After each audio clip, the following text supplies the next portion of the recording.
Happy Friday, everyone, and welcome to Frontline Fridays. We are so excited to be back with you this year for self care season. We are reclaiming this hectic end of the year time for ourselves. And today I'm so excited to bring you the next installation of our self care season series, which is a mental health skill up. We have some amazing people joining us today to talk about it. But first, I want to introduce the Frontline. What is the Frontline? The Frontline is an amazing collaboration between the Movement for Black Lives, Working Families Party, the Rising Majority, and United We Dream. And we come together to raise our voices for various causes and for the things that we all believe in. And this season, we are hoping to bring some self care and some care and relief to everyone as we bring you a series of events. We kicked off last week with our family talk, which was really amazing. We had our family talk, which was all about COVID. We had all of our folks talking about COVID-19, about boosters, about young folks getting vaccinated, and most importantly, about the family talk and how you can talk with your family and friends about COVID. So you can watch the family talk and replay right now. You can go to bit.ly/ the family talk COVID and watch and replay. It's a really amazing conversation with a group of fantastic experts, really equipping you with how to talk about difficult conversations. And I'll just give you one really big takeaway that was great for me was you want to have a conversation and not a debate, because in a debate, there's always a winner and a loser. And I really took that to heart in having difficult conversations, not just about COVID, but about anything with loved ones. You want to come with loving care and make sure that once it looks like it's a debate, might be a good time to step back and recenter yourselves. So, without further ado, I'm going to bring here onto the stage one of our hosts for this event, Vahisha Hassan. Hey, Vahisha, how you doing? Ah, so good. So happy to be in my city, my hometown of Charlotte, North Carolina. So close to you and so far away I at the know same we're time. like up the street, down the street, but also I will get to see you sometime while you're home. So I'm excited for that. That's right. And I was so you were the first person I thought of when we talked about needing to talk about mental health during self care season, during this time when it's super, super stressful. And so, I know you would know who to bring into the conversation. I know you would know the topics to talk about. And so I'm excited for that to happen. But before that, please let everyone know who you are and all the wonderful work that you do in the world. So I nap a lot. Thank you, Nap Ministry. Yes. That's my highest self. I am the executive director of Movement in Faith, where we do intersectional faith, social justice, and mental health type work in the world. It is my yummy, happy place. I am also grateful to be the rapid response coordinator for TRAC for Movements. That's trauma response and crisis care for movements. Super dope set of folks where we do a couple of things. We train clinicians and healers, practitioners to have really amazing, social political analysis and be able to support those who are working on behalf of all of us, right? The liberators, the get us freers. So that's a lot of what I do in the world, and super grateful to do that. Currently at an HBCU in Nashville, American Baptist College, and also the director of SEAL there, which is Social Justice, Equity, Advocacy, and Leadership. Now you see why I need all the naps. And being a healer, being a practitioner, it becomes really important that we really do actual, not just profess self-care, but practice it ourselves. And for those who love me and really know me, that's a struggle for all of us. It really, really, truly is. So I'm grateful to be in this place, to be able to pass on some of this wisdom, to share this learnings and how we can all do this together. And yes, I brought all my peoples with me. I have such a huge family of folks that do this work in the world. And so I'm grateful to bring on two of them with us today. Well, that's a perfect segue. I'm going to take leave. I'll be back at the end of the programming to circle things up and also talk about what's up next for self care season with the Frontline. But with that, I bid you adieu and I'll turn the floor over to you, Vahisha. right? So first, I'm gonna give you just a little overview of what we're gonna do in our time together, so you know how to also regulate your own breath, right? Just really, really helpful. So I'm gonna bring on the two panelists in a second. We're going to go through and just have a brief chat about what it feels and looks like to be in this end of the year time, what mental health looks like personally, and then also, communally within our families, family dynamics. It be the roughest, right? Sometimes it beautiful, beautiful places, and also can be hard places. And then Danielle Bahuro is going to talk about things that prevent us from practicing self-care. We're going to wrap around about it a little bit. We'll talk about it, and then she's going to come back and we're going to put the mental health. Danielle and Zan are then going to break down some of the neurological ways, like these physiological, biological ways that interfere with our ability to do the things. So you can truly combat that, address it, be aware of what's happening in your body. We'll wrap again. And then Danielle's going to come back and do a little bit of real self-care versus fake self-care. And I know folks have seen like the whole classist way that self-care shows up. What's actual self-care? What is commodified self-care, right? And then we'll talk about that a little bit more. And then Zan is going to lead us through two actual practices of techniques that you can use to ground yourself. These are things that you can do alone, but also really cool ways that you can do them even if you're around other folks. And then we'll close out. So right now, I would love to bring on the two folks, Zan West and Danielle Bahuro. One thing they have in common is me. I love them and they love me. I am grateful for the way they rock with me in the world. They are both highlighted in one of my books, Recipients, which is a Lenten devotional for dismantling white supremacy. That's how I actually met Danielle, was through her words, and I felt her heart in her piece. And then Zan West, I met at Princeton at the Black Theological Leadership Institute, and we became fam. Like you heard me, like fam. And what was that, 2016, 2017? So that's, 2016. yeah, that's how we've been rocking. And Danielle was in Recipient since 2020. So we've been rocking since 19. Tell the people a little bit more about yourself, how you show up in the world, the love that you have to give, and what you ain't about to deal with. Let me say, first of all, let me tell you how much I love me some Vahisha Hassan. Thank you so much for this opportunity. I so appreciate my sister for the ways in which she is doing justice work in our society today. And so I'm so excited to be here. I currently serve as Executive Director and CPE Supervisor of Sankofa CPE Center, LLC. You can check me out at www.sankofacpe.com. That's SANKOFACPE.com. I am interested in, or my passion is around how do we show up in a world that is filled with various isms and oppressions today.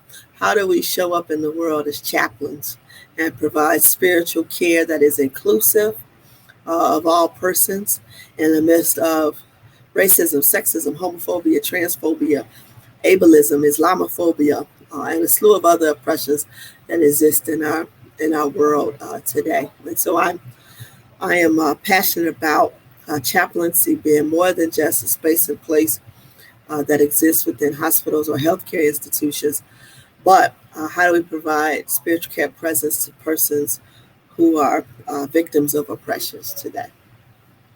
So good to be here. Thank you. I'm so grateful to be here with you too. And yes, shout out to all the love I have for Vahisha. Um, that was such a transformative experience. Shout out to Black Leadership, Theology and Leadership Institute at Princeton. It's a wonderful program. So many of us became fam. And I'm grateful, I feel like in the last, it's only been, 3 or 4 years since we've known each other, but both of us have been on a journey. I've had a child, so I'm grateful to be journeying through this life with you, Vahisha. And Danielle, who I just recently met, but I can already tell you just might kind of cut up. So I'm ready to get it moving. All right. All right. And so I'm Zan West. I'm currently the Healing Justice Coordinator for Parenting for Liberation, parentingforliberation.org. And a lot of the work that I do in the world is really focused on creating movements of healed people. I've been doing different movement work, particularly around like queer rights and police accountability, probably for over 20 years in Oakland, California, where I was born and raised. But also doing a lot of work in spiritual community. And so I really do a lot of work at the intersection of movement work and healing. Particularly with a lot of queer folks of color who, in my experience, have a lot of spiritual trauma, definitely from different faith communities, and a lot of times from our families. So, being able to access a spirituality that feels holistic and right, and good and affirming of our queerness is a lot of the work that I do. And I am just so excited to be here.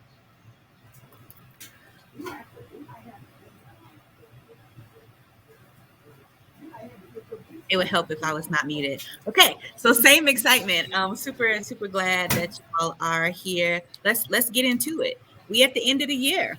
What does this look like for bodies who have been laboring all year to give us free, right?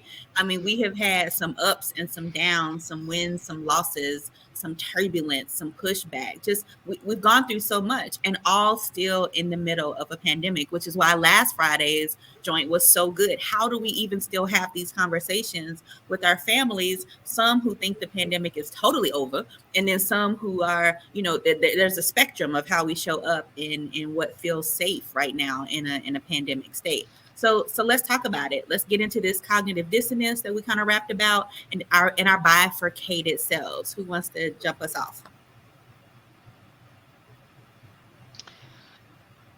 Well, I think some of the difficulty that a lot of us face during the holidays, I know I can definitely say, comes from this fact that we don't spend a lot of time in our unconscious minds.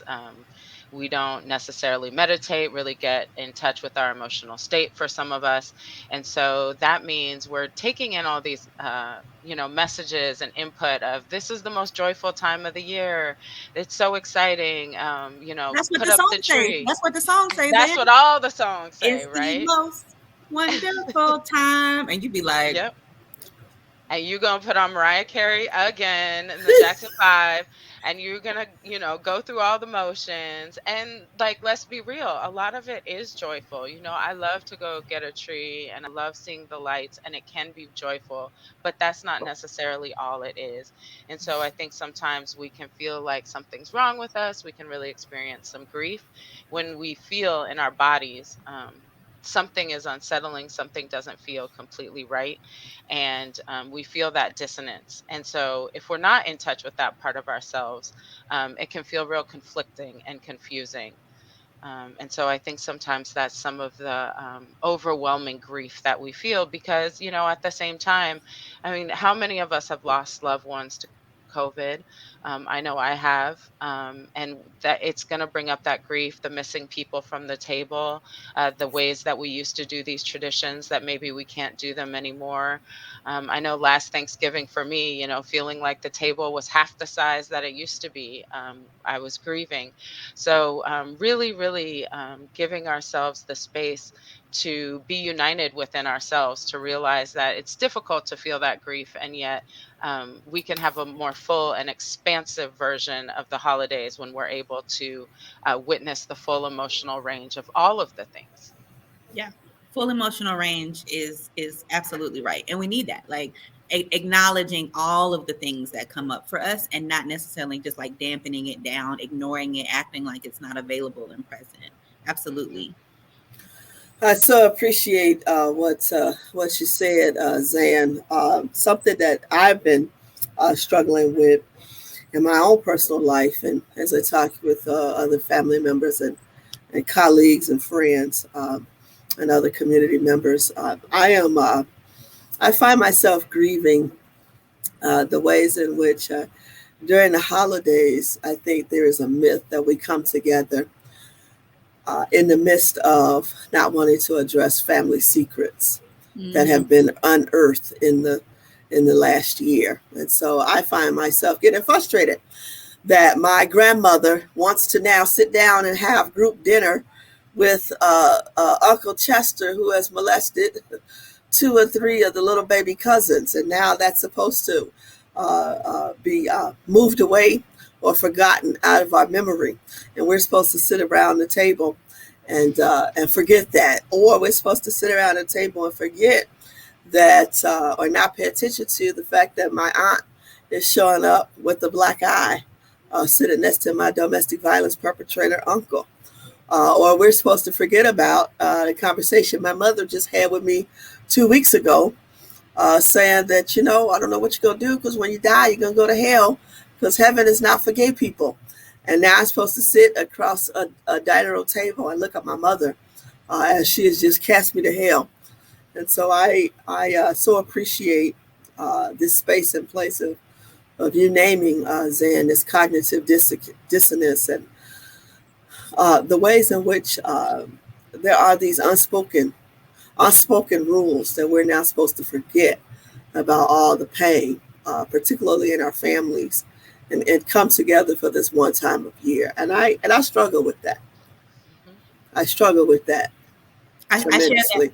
I share that struggle, Danielle, for sure. Like, and I was definitely deemed the problem, right? I have like some some tense and beautiful dynamics with my dad, and we are working through with the two of us how we navigate that. But there was a time that I just couldn't handle even nothing about this man, right? Even though there was never a love that was lost, but the presence, like you said, just brought up that at the table. When you said that, Zan, just at the table. So they're at the table, you have folks who are missing, right? Who there are presents that are missing. This will be my first family gathering like this without my grandmother. And then there are also things there. There are things present at the table as well, those dynamics that you speak to, Danielle. So it's a really, really rough place.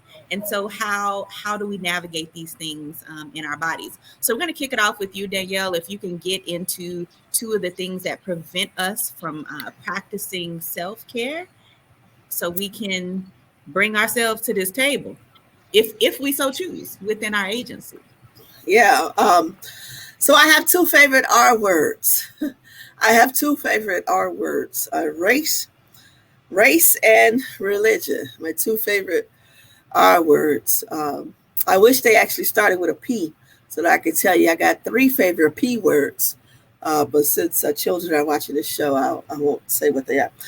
So I got two favorite R words: race and religion. And I propose that race and religion, our race and our religion, are primarily factors that inhibit us from embracing self-care during this season. What do I mean about that? Let's talk specifics. Let's talk specifics. I would invite you to check out this wonderful book. If you haven't already, please, please, please check this out. It has turned into my Bible.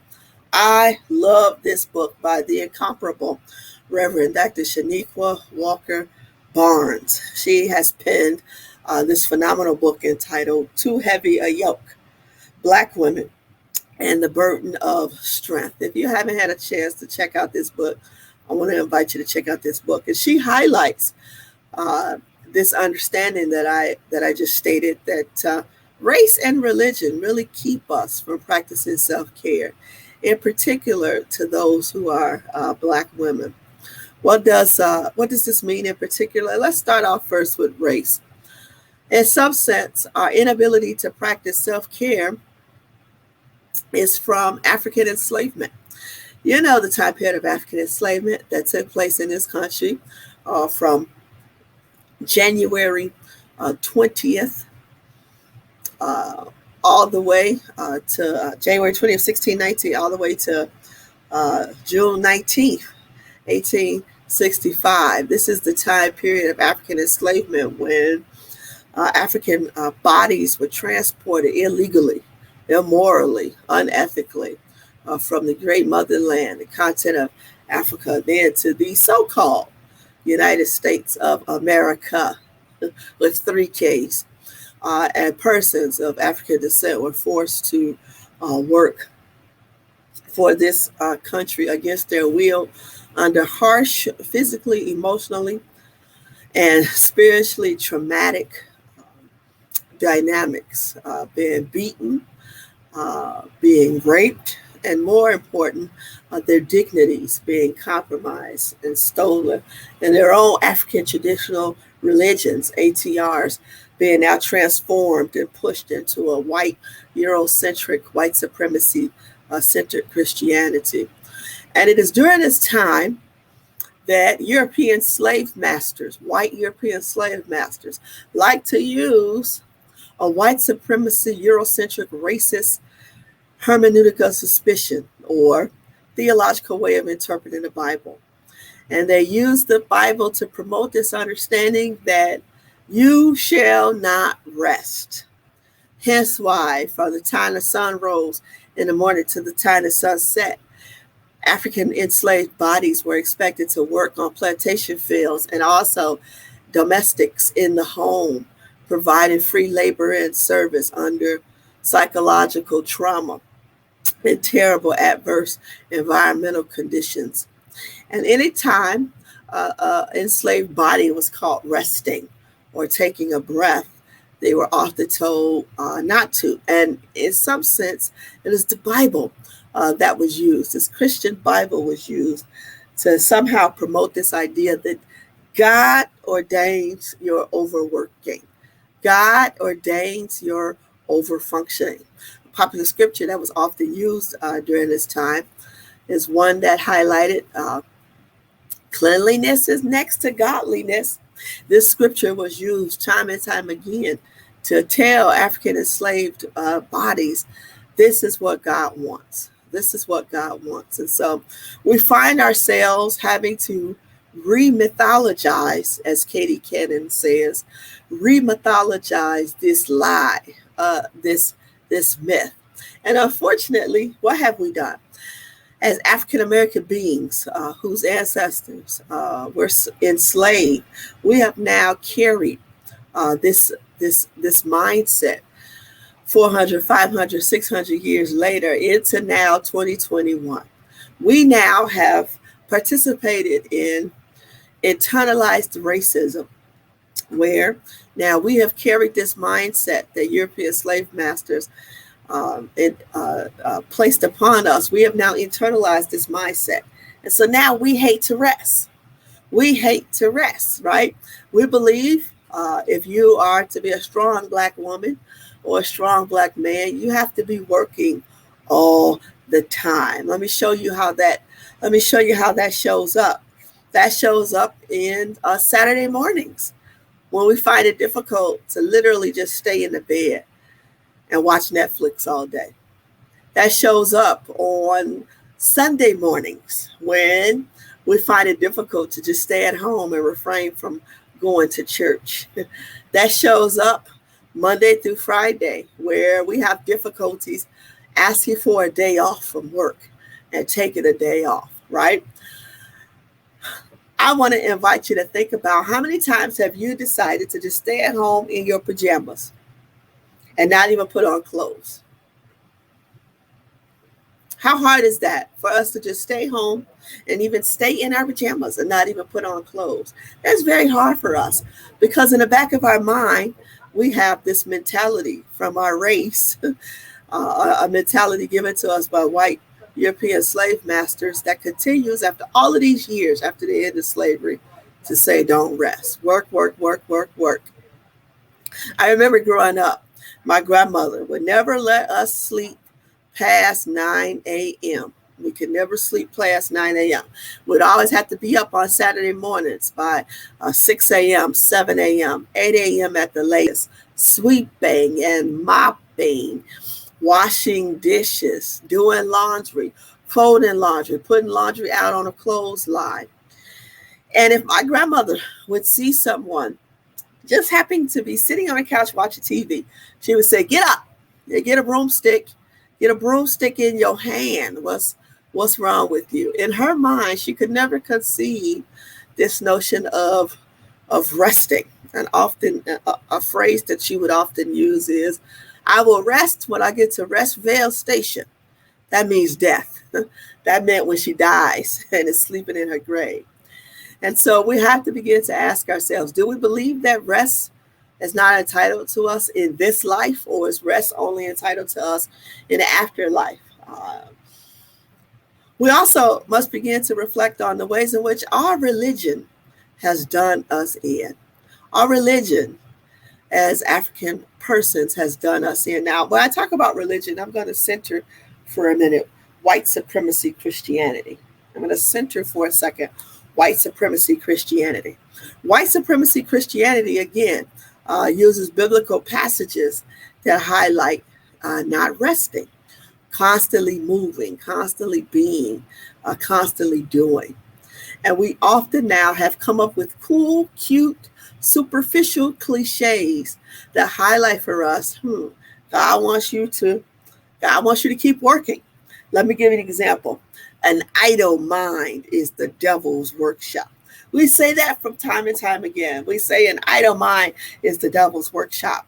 But in actuality, an idle mind is actually a mind that is participating in the social justice act of self-care and rest. But we have often been taught to believe that if our mind is not moving, if our mind is not moving, then all of a sudden now this is the work of the devil. So now what begins to happen is, now because we are overworking, we have an inability to rest. Now we have to take medicine. We have to take pills just to put ourselves to sleep. We have to take melatonin just to put ourselves to sleep, because we're constantly moving. And so I want to invite us to think about what are the ways in which our race and our religion negatively impacts us from understanding that self-care and rest is so important. Much of this conversation is also based upon capitalism. That's right. Again, going back to African enslavement in this country, which I believe was the first form of capitalism.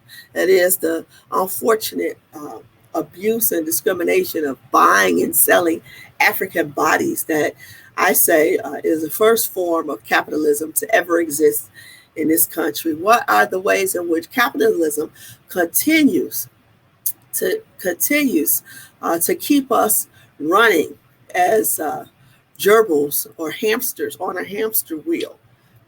What do I mean by that? According to the Center for Disease Control, if you were to visit the website, www.cdc.gov, there is a special organization or program dedicated to looking at African American health. So if you were to go to cdc.gov and type in African American health, right, there are some statistics that will pop up immediately on this site. And according to the CDC, African Americans are at the highest levels for 5 dynamics: 1, poverty; 2, unemployment; 3, homelessness; 4, lack of affordable health care or an inability to see a doctor; and then 5, we're at the highest rates for chronic illnesses. And how do we have these health conditions? We have these health conditions because of capitalism, because we are overworking. We have to work multiple jobs just to make ends meet when we are underemployed or living in poverty or don't have access to a medical doctor. We have to overwork just to be able to grocery shop and buy healthy, good meals, more than just unhealthy dollar cheeseburgers from McDonald's. And we want to participate in healthy food from a grocery store. That costs money. And so we overwork and participate in capitalistic structures that teach us to overwork and resist self-care, so that we're not experiencing these isms that or sociological factors that the CDC promotes and highlights. And so a reflective question, 2 reflective questions for us, and I'm a CPE person, so I'm going to constantly be asking us to think about self-reflection.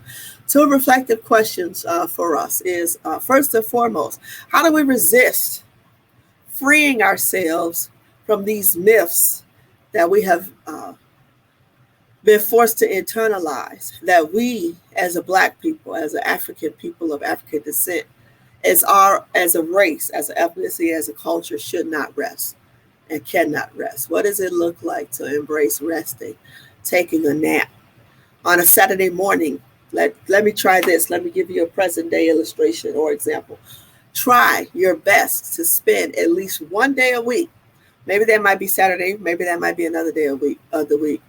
One day a week, just staying in your pajamas, not even putting on clothes, staying in the house, staying in the house. What does it also look like?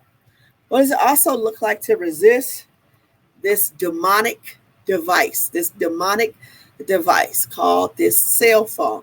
Resist checking emails, resist checking text messages. I struggle with even just sitting around watching a Netflix movie. I struggle with sitting on my couch watching a Netflix movie because while the movie's going, I got to pull out my phone. I got to log on to Facebook. I got to see what's going on my gram, on my Twitter. I got to see what's happening with my emails. An act of self-care could you just sit and be in a space of resting without picking up this device? Can you sit and rest and focus on one task without multitasking? Multitasking, my beloved brothers and sisters, is a trick of the enemy. Thank you for allowing me to go back just for a minute.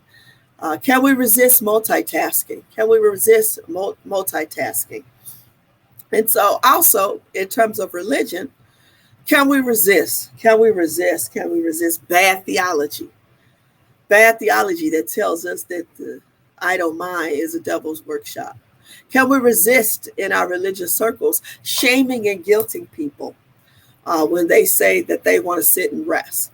Not using the Bible as a tool to shame people, to guilt people, to beat people over the head with this mindset that they need to constantly be moving and constantly be doing. We were created as human beings, beloved, not human doings. You get that tomorrow. We were created to just simply be and rest, not always be moving and doing. And so I invite us to reflect on that. I'm gonna turn this over now to the incomparable Zan West, who has some wonderful ideas and thoughts for us. Thank you so much. There was so much there. But I think I just particularly want to think about your last question, can we resist bad theology? And I think, part of the issue, especially for me working with a lot of queer folks of color, part of the struggle is a lot of us weren't taught what I call theological literacy, right? We were taught that you listen to the messages that are given to you and you just internalize them. And a lot of us internalized them before we were old enough to even recognize the extent to which we were internalizing them. And so my question that I ask people about their beliefs, I had a student one time that I was working with some spiritual counseling, and she said, I only believe in things that edify me, right? In other words, I'm only going to believe things about the world that build me up and make me feel better. And I was like, yes, that's it. That's brilliant, right? And we have to start asking ourselves, who benefits from me believing this, right? Like, if I believe that queer people are going to hell, who benefits from that? Do my family members benefit from it? Do I benefit from it? Does keeping Black families unified benefit from that? Or does oppressive systems benefit from that? And it's my belief that definitely oppressive systems benefit from that belief more than anyone else, right? And so we have to start asking ourselves, who benefits from the things that we believe? And a lot of times we'll reflect back on, actually, white supremacy benefits from this, capitalism benefits. I think, Danielle, you highlighted brilliantly how capitalism and white supremacy benefit from our belief that we don't have the right to rest. And so then we have to begin to transform these ideas. If we recognize that they don't edify us, they don't build us up, they don't put us in better relationship with our loved ones, then why are we holding on to these beliefs?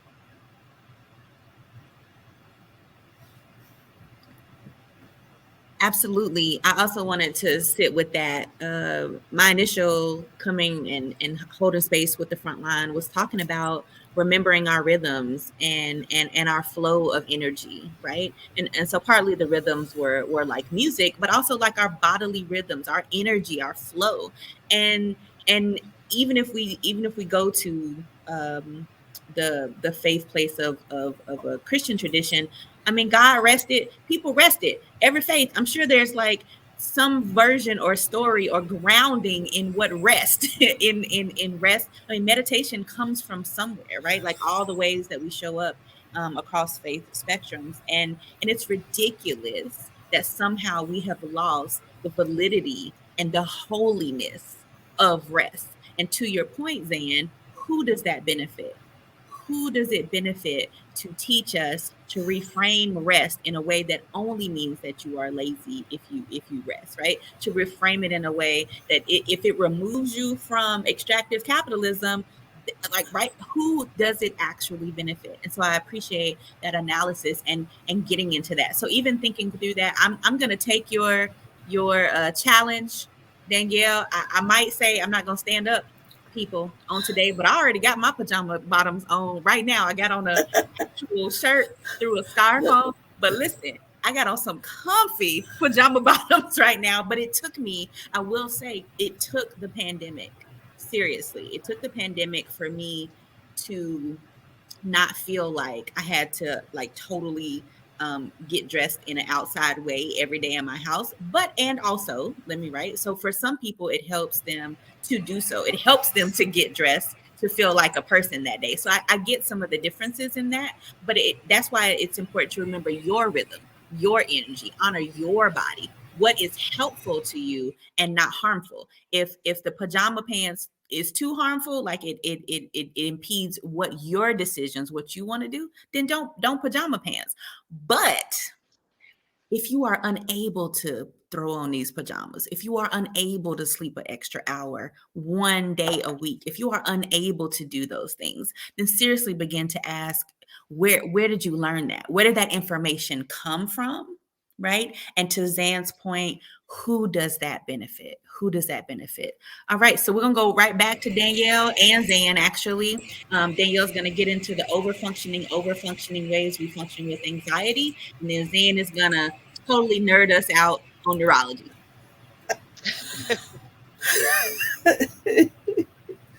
Oh gosh, I love Aisha so much, and thank you so much, Zan. I'm loving this. I'm loving this.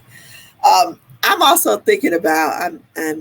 I'm also thinking about as you were talking, and you asked this prolific question, Zan, around who benefits from our overfunctioning. I'm thinking about the intersectionality of oppression and the ways in which this conversation is not just laced in race and racism, but what are the ways in which this conversation is also laced in sexism and genderism, patriarchy, and male dominance? Because I think women of color, in particular, are also placed in a box and not given permission, not allowed to embrace race. Rest. What do I mean by that? Oh, can I just tell a quick story? It's just gonna be 2 minutes. I am 42. I am 42 years old now. When I was 15, 16, I went to visit my grandmother. I'm originally from Atlanta, Georgia. And my mom and dad moved up here to Chicago when I was a kid. So from time to time, I always go back and forth to Georgia. And I remember I was about 16 years old. And my grandmama sat me down. She said, "Danny, I got to learn you something today." And it was a Saturday morning. She woke me up at 7 in the morning. I said, "Grandma, what's up? It's 7 in the morning on a Saturday." She said, "I got to learn you something." I said, "What?" She said, "I'm about to teach you something." I said, "What?" She said, "I'm about to teach you something." I said, "Okay, what?" She said, "Come with me." And so I got up out the bed. I said, "Can I wash my face? Can I go to the bathroom?" She said, "No." She said, "Come with me." I said, "Okay." She gets down on her hands and knees in the kitchen with a rag. And she says, "This is how you mop the kitchen floor. You can't use a mop. You gotta use a rag and with a bucket." And so she said, "You get down and you do it too." So she gave me a bucket and she gave me a rag, and I wiped the kitchen floor, mopped the whole kitchen floor by hand. I said, all right, what are we doing now? She said, now? She said, I'm going to teach you how to do laundry. And she had one of these old machines. This is old school. She had one of these old machines where you wring the clothes out. You wash them by hand on a washing board in the bathtub. Get down on your hands and knees, cleaning clothes on the washing board. And then you wring them out in a handheld dryer, so to speak. I said, Grandma, what are we doing? She said, I got to learn something. She then went to the outside, put the clothes up on the line. Then she taught me how to cook. She said, this is how you fix a meal. Then when the clothes were dry, my grandfather's underwear, she brought them back into the house, put them on the ironing board and said, here you go. You have to always iron your husband's underwear. And so at the end of the day, after she had showed me how to clean the house, mop, sweep, cook, wash clothes, she said, now, what have you learned? I said, Grandma, what was the point? What did you want to teach me? She says, I was trying to teach you this is what you need to do to get a husband. And if you want to be a good wife, this is everything a good wife do. I said, this everything a good wife do? She said, yes, this everything a good wife do. She said, now what have you learned? I said, damn, Grandma, I need to get me a wife. Oh, so I'm also thinking about what are the ways in which our inability to rest, to overwork, to overfunction is also tied up in some gender oppression, also some class, some class, some class, some homophobia, some transphobia. What are the ways in which our desire to overfunction is also, or inability to rest is also tied up in intersectionality of oppression? And so there is a wonderful, wonderful, wonderful idea or concept that I want to spend some time with us highlighting or talking about. Because we end up overworking, because we can't rest, this now turns into anxiety. Do you know your inability to physically rest will lead to some emotional challenges? Yes, one's inability to physically rest will lead to some emotional challenges. Yes, yes, yes, yes, yes. This emotional challenge often is referred to as overfunctioning anxiety. One type of emotional challenge that an inability to physically rest leads to is overfunctioning anxiety. Everything we see on the left side of your screen on this image. Overfunctioning anxiety means doing everything for everyone, always giving advice, taking on all the responsibility, always helping, needing to be busy, hard to stay still. How many of us have found ourselves being a victim to overfunctioning anxiety? So here's some steps and strategies in light of this list. In light of this list you see on your screen, here's some steps and strategies. Instead of doing everything for everybody, what does it mean to say no? What does it mean to say no? When is the last time you said no to something or to somebody? Or do you always say yes? Do you always accept any opportunity that is presented before you? I heard someone tell me one day, I heard somebody say one day, opportunities come every 30 seconds, like the bus. Do you know an opportunity comes every 15 to 30 seconds? Most people don't understand that. So there's a myth that we often promote that says, oh no, I got to say yes to this opportunity because it won't be another opportunity coming around again. That's actually not true. That's actually not true. Opportunities come every 15 to 30 seconds. Opportunities come many, many, many, many, many, many, many times quickly. And so just because you say no to one doesn't mean that there won't be another one coming shortly right behind it. It's also important to know, how do you learn to delegate? That's right. You don't have to do everything yourself. Who says you have to do everything yourself? Do you suffer from a savior complex? Do you suffer from a need to be Superman? a need to be superwoman. There are some people who need to be a superhero. They need to be they need to be a hero. They need to be a savior. They need to be out here saving people, right? Do you suffer from that unconsciously? That may be why you find difficulty with delegating responsibilities to other people. Another strategy or intervention is to practice being still. We have a desire to stay busy oftentimes. What does it look like to be still? Let me give you an exercise. Can you sit in a space literally for 10 minutes and not do anything? Can you sit in a space for 20 minutes and not do anything? Can you sit and watch a movie without picking up your cell phone? Can you resist the idea of multitasking? Can you sit in a space and meditate or be still for 1 hour, not talking, not doing anything? That is so hard for us. We love to stay busy. And I'm inviting you, brothers and sisters and siblings, to resist the spirit of busyness. That's actually a spirit. Resist this desire to want to stay busy. So many of us are addicted today to busy. So many of us are addicted today to busy. There's a wonderful author I'm going to invite you to check out. Tressie Colton. If I'm messing up that name, somebody help me. Tressie Colton. There's a wonderful article she recently wrote entitled The Seduction to Our New Hustle Economy. She says, we love to hustle. I got it wrong. Yes, Tressie Cotton McComb. Thank you, Leslie. Thank you. Tressie Cotton McComb. She says, we are addicted to hustle. We come up in the culture now that tells us hustle, right? Always be on the move. Always be plotting, planning, scheming, thinking about the next job you could take, right? Hustle. And she says, that's actually unhealthy. And our economy is pushing us to that. She does a recent study on Uber drivers.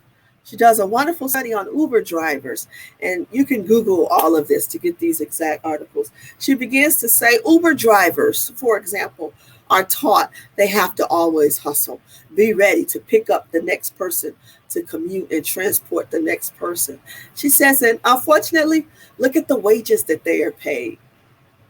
They are paid next to nothing. You are paid next to nothing, but yet you are taught to be a hustler and hustle in this form of industry, where Uber, from a capitalistic perspective, is making millions of dollars and gives the driver next to nothing. But yet, informs the driver, pushes the driver to hustle and always be on the move. And so I'm going to invite you, beloved, to take up these strategies and resist over functioning. Also, resist using Bible, religion, white supremacy, Christianity to justify overfunction. That's right. We sometimes justify overfunctioning through religious ideologies and perspectives that are not true. Let me turn your attention to Proverbs 31. I hate that story. What does the Proverbs 31 woman do? Nothing for herself. The whole text, Proverbs 31, verses 1 to 31, she's doing everything for her husband. She's doing everything for her kids. She's doing everything for community. She's doing everything for church. Nothing in that scripture ever talks about she rested. But yet, Proverbs 31, this sister is known as the virtuous woman that women should ascribe to be today, right? We use this scripture for funerals to talk about sisters who have died, who are dedicated to the church. We use this scripture at every annual Women's Day event. We use this scripture and teach our baby girls in Sunday school. You need to be the virtuous woman. We use this scripture to highlight during Bible study to teach women, oh, you need to be like this woman. And it's not true. It's not true. And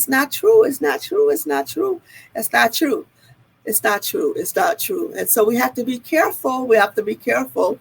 because another form of overfunctioning is they're forcing other people to do that. So I am same gender loving. I have a partner.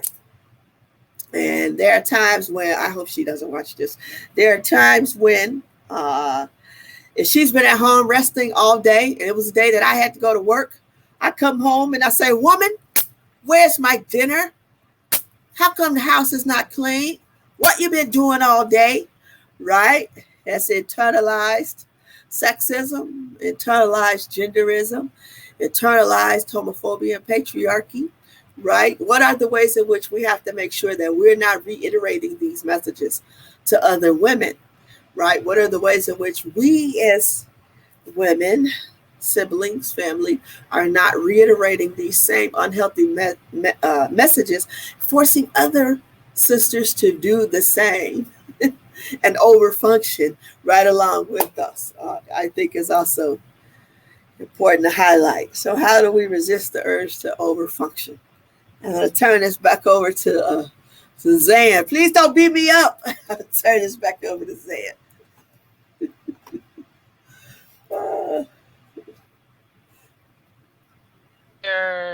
I think you're absolutely right. I think you're onto a lot. There's a lot here.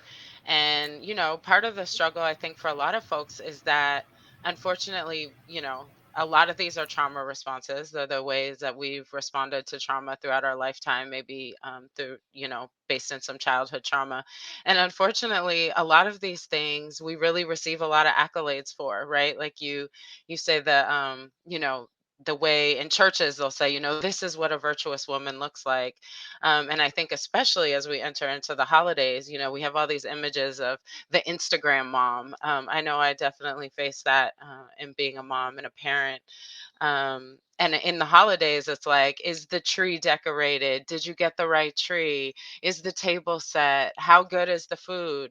Right. And these are really beautiful and wonderful things. But I think my experience in life is definitely, it's not just about the thing, it's actually about the consciousness you bring to the thing. So is it about having a tree and getting together as a family and remembering all the times we've decorated a tree together and playing the music we love and remembering all the people and the beautiful memories? Or is it like, girl, if you don't get in this car, we gonna go get this tree and you ain't tying it right? Like the end result of both of those scenarios may look the same, but the consciousness we bring to it produces a very different response in our bodies. And so I think, unfortunately, too often, and especially, now that we live in this digital era where we could just post a picture and say, look at my beautiful tree, and there's very little story about how the tree got there. We can be so fixated on what the end result and the Facebook picture looks like more than what the experience really gave us. And so, I think we really need to think about those trauma responses and what we're bringing to these holiday traditions, and how we're being inside of them.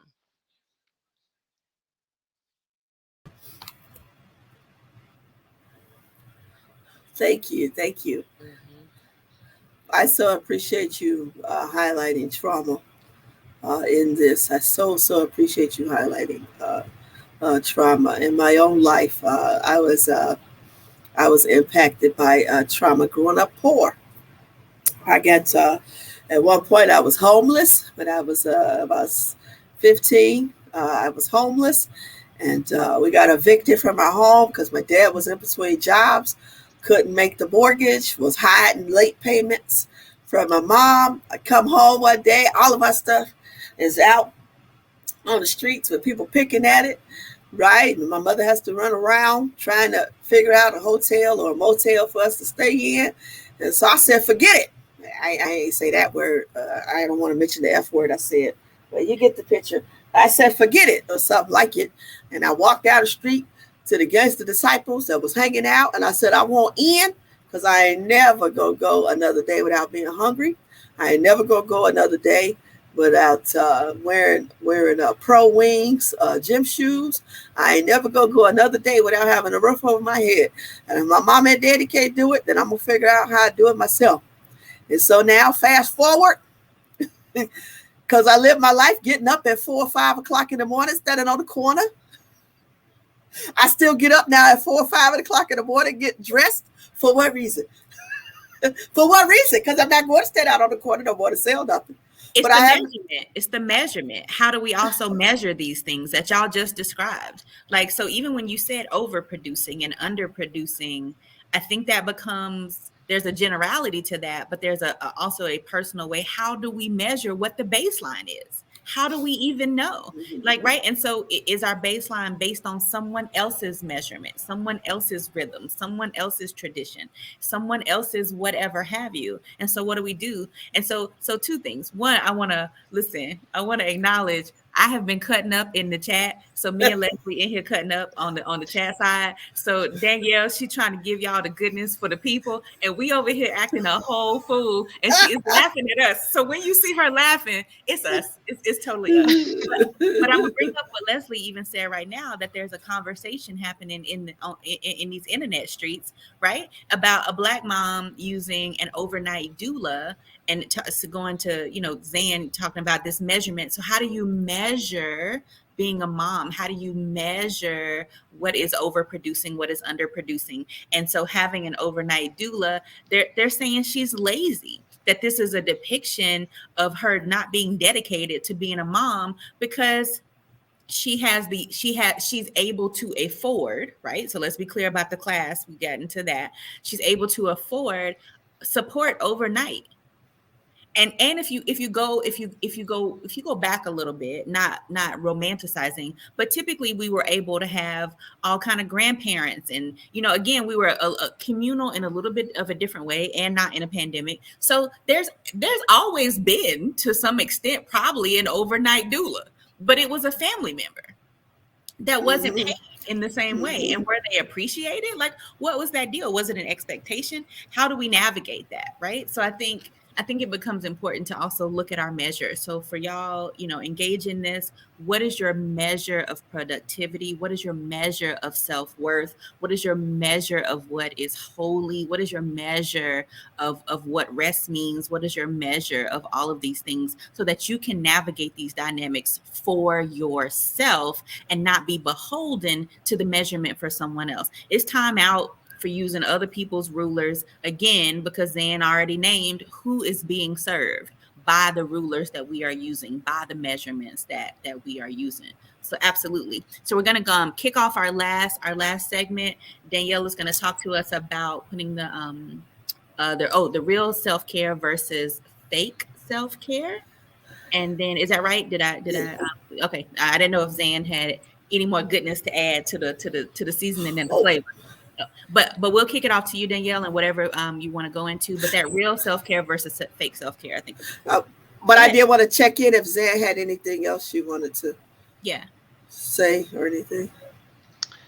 I just want to add that I think, some of this also really comes down to when you talk about the legacy of colonization and enslaved people, that some of it really comes down to our own sense of self-worth, right? And if we're always racing after this external validation, it's just a setup from the very beginning, right? And I know in my own experience, Danielle, when you talk about your experience of growing up poor, definitely as someone who grew up in Oakland, I always had this sense of survivor guilt, right? So that's the psychological term. If you think about, like, say, people who survived the Titanic, or people who survive earthquakes, and they say, well, why me? What's so special about me that I deserve to survive? And I know I definitely had this experience about the people in my community. So many people I'd grown up with, gone to high school with, were in jail, um, still struggling with poverty, and just deeply unhappy and grieving and depressed. And I always had this sense of, like, well, why do I deserve to be happy while my community is grieving? Right. And it's a deservingness, right? Remembering that nobody is served by you not being healed. No one becomes less unhappy because you are happy. um, we have to begin to internalize that we are deserving of being whole and happy, regardless, right? And that actually we are creating more and more pathways. People are watching us. And so when we all are invested as a community in this anxious overfunctioning, um, then we're not actually serving to create new examples and new pathways for other people who can look at us and say, she literally has this deep, energetic happiness, and I want some of that. And how do I get it?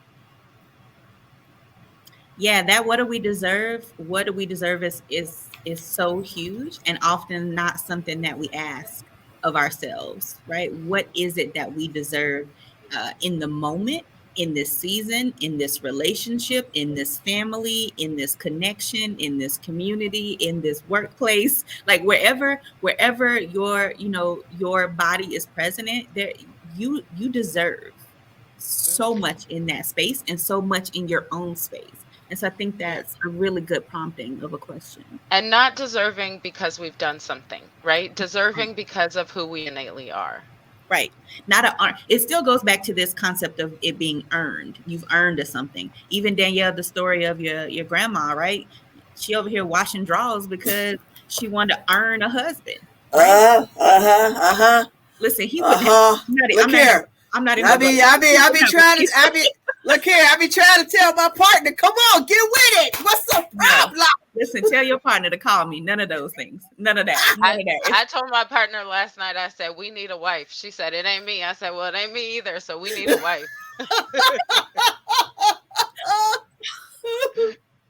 I love that. And I when a partner finds me, then we'll have that discussion. Because what we're not gonna do, ain't nobody gonna be the wife. Because we're gonna dismantle the whole concept of what that is.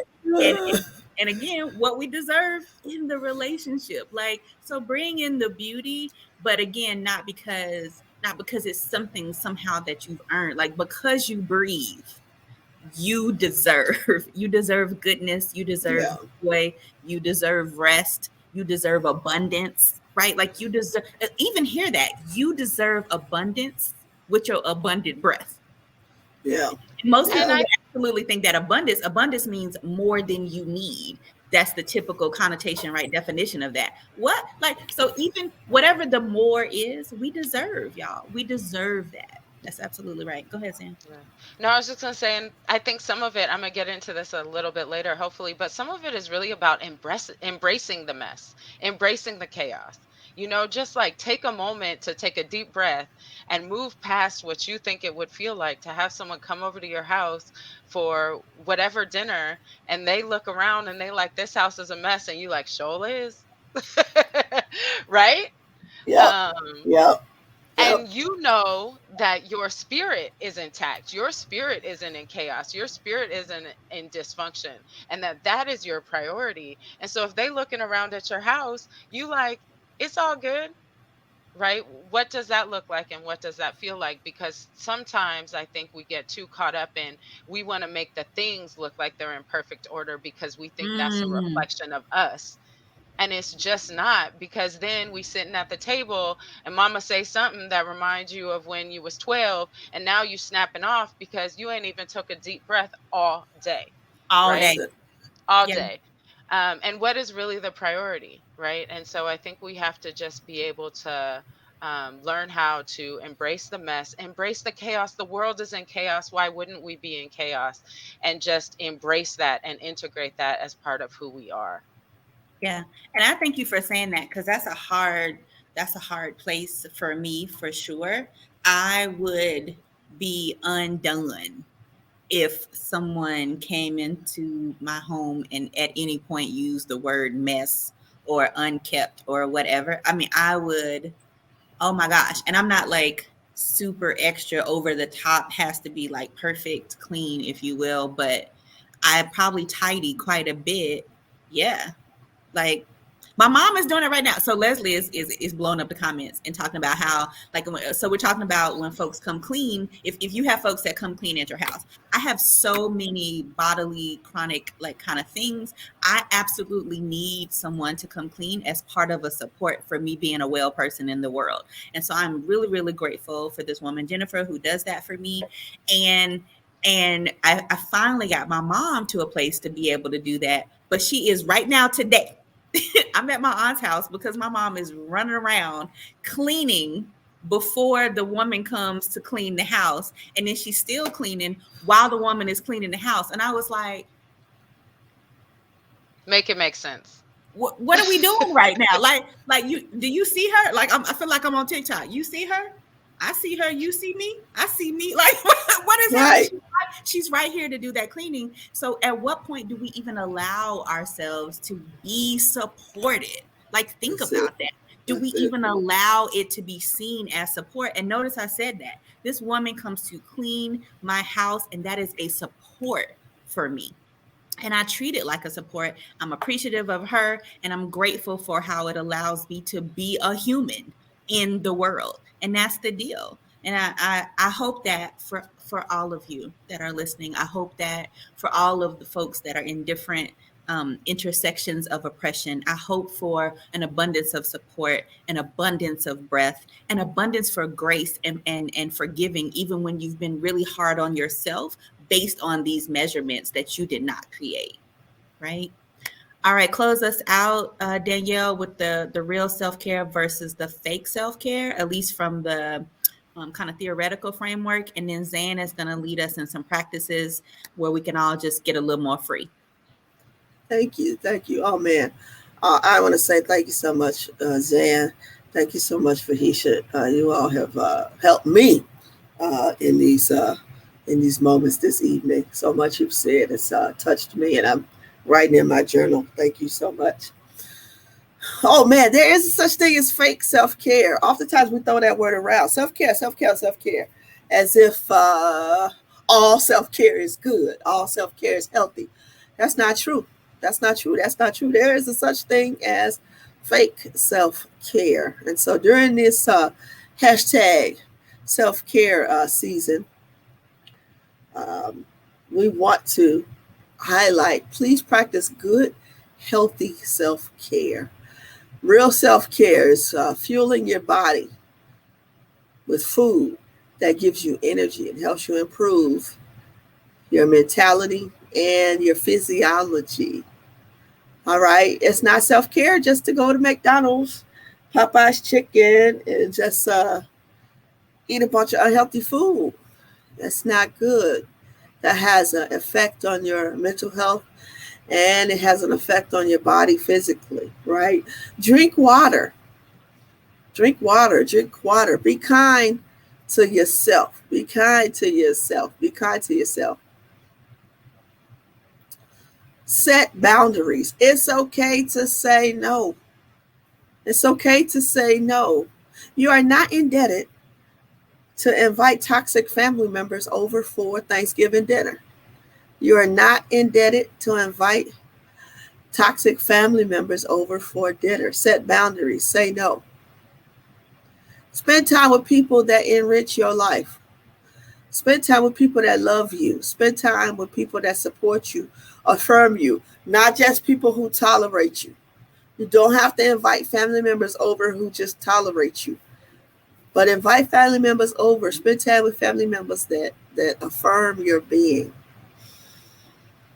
Treat yourself to something new because you love yourself. Treat yourself to something new because you love yourself. And if you are able to move your body, move your body. Do movements. Do movements in your body. Do movements in your body. Resist. Resist. Resist.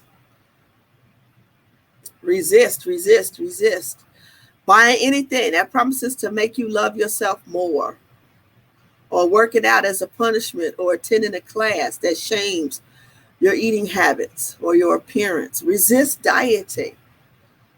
Resist bad alcohol. Oh gosh, I'm a fan of tequila. I love it. It is that was the wine that Jesus changed for water in the New Testament. It was tequila. Jose Cuervo to be exact. Okay, and moving on. Socializing because of FOMO. You may be wondering what that stands for. Fear of missing out. The fear of missing out. Please don't feel like you got to socialize, because if you don't, you're going to miss out. No, no, no, no, no. You also don't have to be the nice person. You know, being the bigger person is a trauma response that keeps you from naming your authentic, true voice. So you don't have to be the bigger person. You don't have to play nice, because that's a trauma response. During this holiday season, resist being the bigger person. So, yes, family, I'm going to turn it back over to Zan. I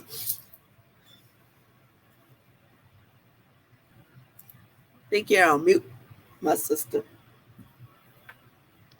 Thank you, thank you. That helps.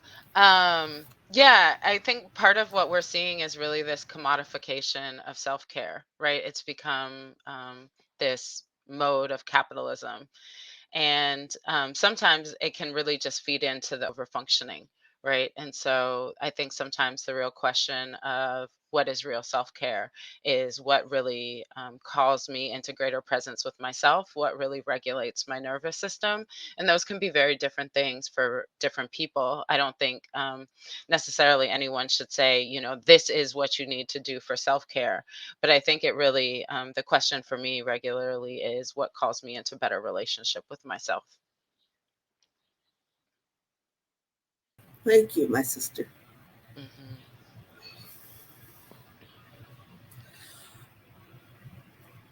With hi. So I think we're closing out with your practice, Zan. And if you wanted to go into um, uh, any of the neurological things before you did that, but that's the only other part we missed. Absolutely. So, I think in my experience, sometimes people feel shame about not doing enough self-care, not resting enough, not spending enough time with with themselves, really in low key, low stress environments. And I think sometimes it's really helpful to talk about why we're resistant to these things.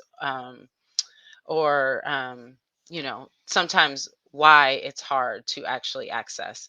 And I think unfortunately, I live in California. There's a lot of very woo ideas and new age spirituality that says, just sit and meditate, you'll feel better.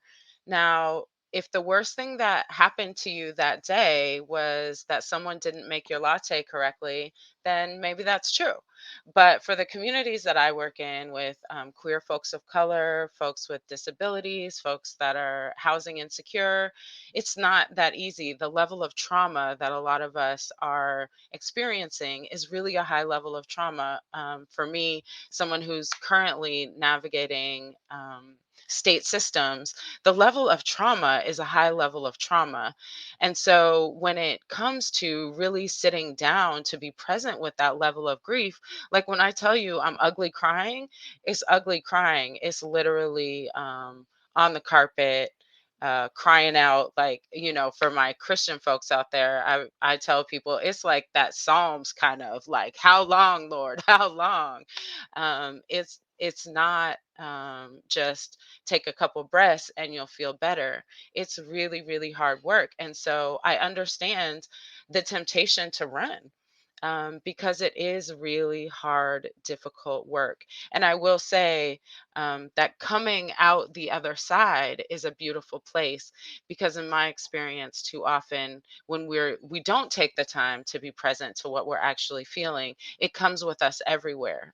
And so I know a lot of us will snap on our loved ones, or just have really short tolerance on our with our children, all types of different ways that this dysregulation comes out in our relationships with others, because we're not taking the time to just be present with the chaos that I spoke about earlier. That the world is in chaos. The state of the existence of marginalized people in this country is deeply something to grieve. And so there's no shame in taking the time to be present to how unsettling that feels within your body. And when we take the time to breathe into it and really be present and accepting of it, I think it can really give us a better baseline to be more present and more compassionate with our loved ones and realize, I'm struggling. And so it's likely that all these other people are struggling. And that doesn't give them permission to harm us. It doesn't give them permission to do things that are unfair or unjust. And yet, so many of us are struggling with this deep level of grief that I think really taking the time to be present to that trauma. Is really, really important and valid. And I just want to talk about, you know, so we were talking about earlier about these trauma responses, right? And sometimes it's um, that grandma said we always had to cook and clean. So I always cook and clean as this way of over functioning to prove my worth. Sometimes it's playing small because in my home that I grew up in, anyone who spoke up was quickly chopped down. And so now I just play small all the time. These are trauma responses that sometimes can become so real to us. They've been who we are for so long that now we've conflated them with our actual personality type. And we think, this is just who I am. I'm a quiet person. And don't get me wrong, there are quiet people, but sometimes we're just quiet because we feel like being small is the best way to stay safe. And it's a trauma response. And so, the trauma often has shown up in our body to keep us safe, right? Especially when we were children and we weren't able to get away. That those responses are what kept us safe. And so an important part of my work is always to start by saying, don't be mad at the trauma. Right? Being mad at any part of yourself is a good way to become dissociated from your own self, to be in bad relationship with yourself. And so the first thing for me is to honor the trauma and say, this is how my body tried to keep me safe for a long time. And I can move past that. Right. And so there is nothing innately wrong with the trauma. The trauma is really the ways you've tried to keep yourself safe. The worry about the trauma is from a neurological standpoint of what actually happens in your brain when you're traumatized. Is think of it in relationship to how we've developed as a human species. We developed as a human species as hunter gatherers. And so our physiological bodies, the way we respond to trauma and threats of being unsafe, is similar to the way that we would respond to seeing a bear. We would fight, flee, or freeze. And these can keep you safe in the presence of a bear. But unfortunately, for a lot of marginalized people, we live existences that are equivalent to navigating a world full of bears. You may go to work and you're traumatized by your boss. You may come home and you're traumatized by that partner who somehow thinks that they should have iron jaws. You may go to the park and have some escalated racial experience. And so there's never the idea of the ways that our body responds is to be able to get through that very finite experience and then to rest after that, right? Because what your body does when it experiences that is it pumps full of adrenaline and cortisol, which is a stress hormone. This is why we see, especially Black women, dying at such high rates of stress related disease. It is hard on your heart, it is hard on your body. And then we're not taking the time to rest and breathe and recover. We're just constantly, constantly, constantly triggered. And then what happens is we spend a lot of time in the prefrontal cortex part of our brain, which is geared towards survival. When people say this term survival mode, that's where we're living, which is a very narrowly focused part of our brain, which if you're running from a bear is very important because all you need to do when you're trying to survive is run from the bear. You're going to figure out where you are, what you're going to have for dinner, how you're going to go back and pick up your berries after you get away from this bear. But if you're constantly, constantly, constantly running and pumping with adrenaline, then you're staying in this very narrow space, which doesn't allow you access to complex decision making. And that is the worry I have for our communities a lot of time when we look at the way being in constant states of trauma affects our community, is that compassion that I was speaking of looking at other people during the holidays or at our dinner tables or in our families, and just being so frustrated and irritated that they still ain't got no different, that it gives us being able to move past that trauma into more restful states, into more balanced and grounded states, allows us to be more present with others and more compassionate and say, they're struggling in the same way that I am. It gives us access to more complex decision making. And so it gives us access to saying, just because my mama said that I need to invite that person, do I actually have to? Or how could I invite them? Can I invite them later in the day after we've already done the family things that I really enjoy? But when we stay in these modes of trauma, we don't have access to being able to see an actual wider view of what is possible. It is very finite. And so that's why I really encourage people, especially during these holidays when we can have so much of that trauma triggered, is really just giving ourselves some space to lean into that fear, into the grief, and have give ourselves access to seeing that, yes, I am afraid, yes, I am sad, yes, this is wrong, and this is not the definition of my entire experience of life. Right. And so, what we see a lot of times, unfortunately, in these trauma places is we get real short emotional spans. And so, we are running from the grief and feeling good that we don't have to be in these dark, sad places. But so, too, when we're trying to experience joy, there's always sort of this pang in your stomach that's saying, something isn't right. I feel unsettled. Something doesn't feel good. And so, as hard as it is to go to those places, what it really does is gives us this wider emotional range where the sad is really sad, but also the joy is really joy. And we can be present to both of those things. And we can see that life isn't just running, life isn't just bears, life isn't just fear, but life is this really complicated, beautiful struggle. And that's really what I want for our people.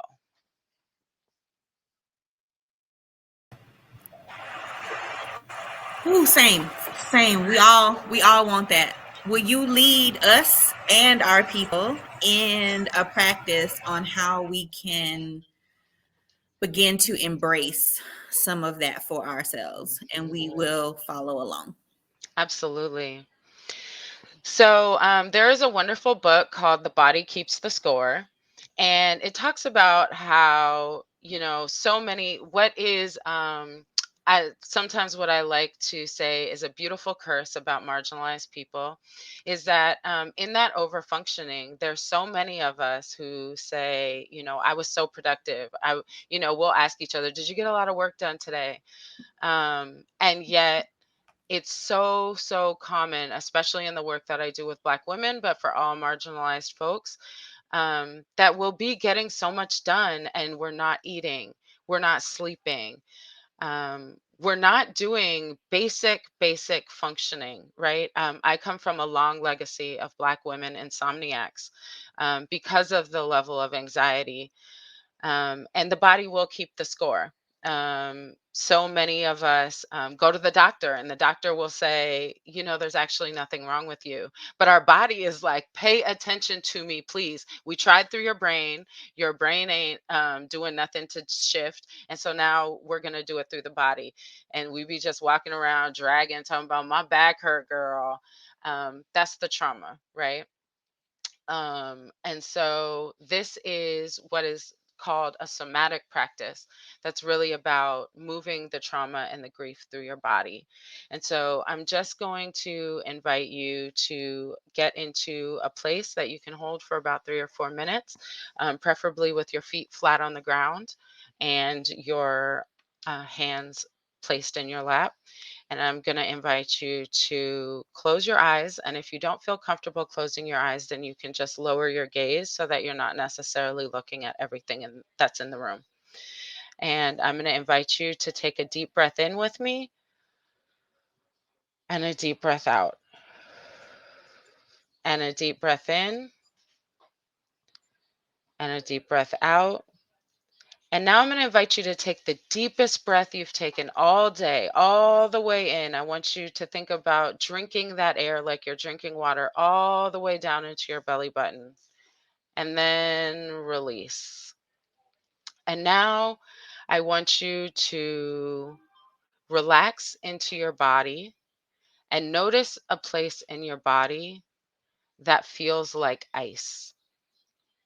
And the real key here is that I don't want you to do anything about it. You don't necessarily have to adjust or move. I just want you to feel the ice in your body and notice the quality. What does the ice feel like? Does it feel tense and achy? Does it shoot? Does it feel like a rock? Just notice that place of tension in your body.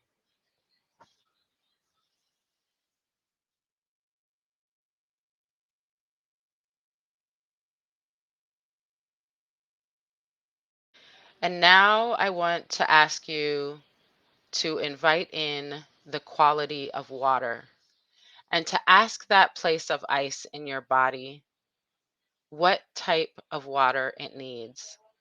It may be a hot water that melts the ice. It may be a flowing water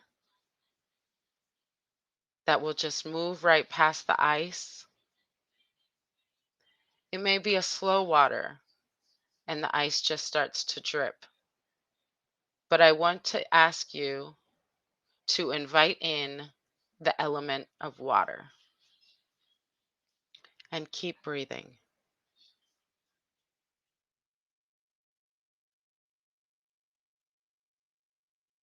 And now, in that same place, I'm going to ask you to invite in the element of steam. Think about the way steam rises off the bathroom floor when you take a shower, or that steam that rises when you open a pot of boiling water. But I want you to invite in the element of steam. And notice what that does to the tension that you were feeling in your body. You don't have to shift it or change it. Just observe and notice and keep breathing.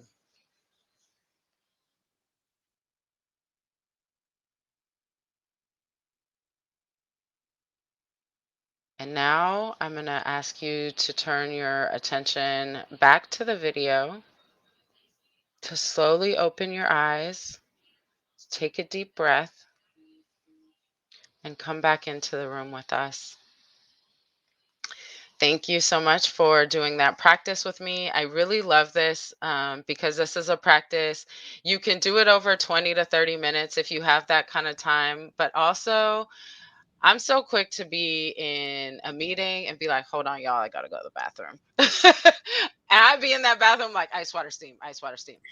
Um, so just remember, it's really easy for us to override our body systems and really just keep grinding, keep grinding.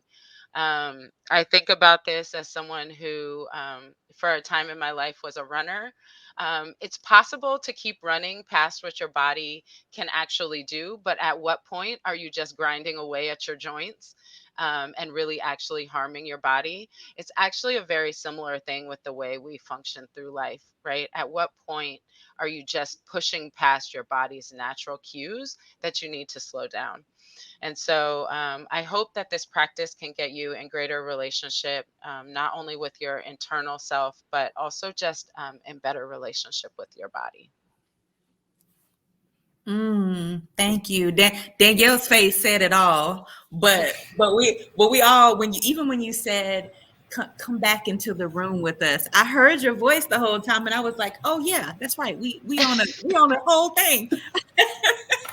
and the fact that I even forgot that people could see me or were looking at me or was even in that kind of space, that's incredibly a lot. That was really, really helpful for me. And when the one place I'll name, and I don't know if it was difficult for y'all, but when you said go find the ice, find the place, Oh, find the yeah. place of tension, find the place of whatever is knotted or tight, but don't do anything about it. I was Oh, that was so hard for me. I started screaming in my mind, like, no, I can't do nothing about it. Oh, gosh. and I'm sitting here asking for forgiveness because I had already like done like I had already contracted, and then I was like, okay, wait, don't do nothing about it. And that goes right back to just the overproduction, what did you say, Danielle? The human beings, not human doings. I immediately went to go do something about it, even though you were walking us to how to do something about it, but in a way that didn't cause further ice. Yeah. So thank you. This was so Yeah. good. This So was good. great. I Thank you. am I gonna feel so relaxed. Thank you. I'm about to Thank be you. ice water steaming a bunch on the fact that Yes, on top please. of like I do ice water and different like hot, body steam type things anyway. And that does feel really therapeutic. Oh, this was amazing. Thank you. Thank you. Thank you, Zan. Wes, thank you. Thank Yeah, you. thank you for being my Thank you, beloved. Zan. Thank you for being my healer family. Thank you for your wonderful heartbeats. I appreciate y'all so much. Thank you, Leslie, and the Frontline for bringing us here into this space. And thank you for folks who will take part of this, watching, diving in right now, who just came back into the room. We hope that this was a blessing for you. We hope that this honored your bodies, honored your life experience, and that you found a place of rest, if nowhere else but with us. Yes, thank y'all Yes. so much. I'm gonna have Vahisha come back in just a little bit, but I mean, y'all, I am so served. I'm feeling so good. I did the exercise along with all of you, and I already can feel. I mean, the way the ice came out to me, I might just make a big sign in my office that just says ice water steam so I can just remind myself to do that on a regular basis for longer times. And if I only have 5 minutes doing it, then too. I wanted to name up another couple of takeaways. I was taking notes the whole time, y'all, so excuse me. But Danielle said, leave multitasking behind. And I really need to take that in internally. I mean, I was multitasking during this. So I really, when she said that, I was like, okay, let me stop. Let me focus on what I'm really doing right now. And I was really thinking about how it's a disservice to the things I'm doing. You know, as I'm multitasking, all of those multis are not being served well, and neither am I. So I really took that to heart.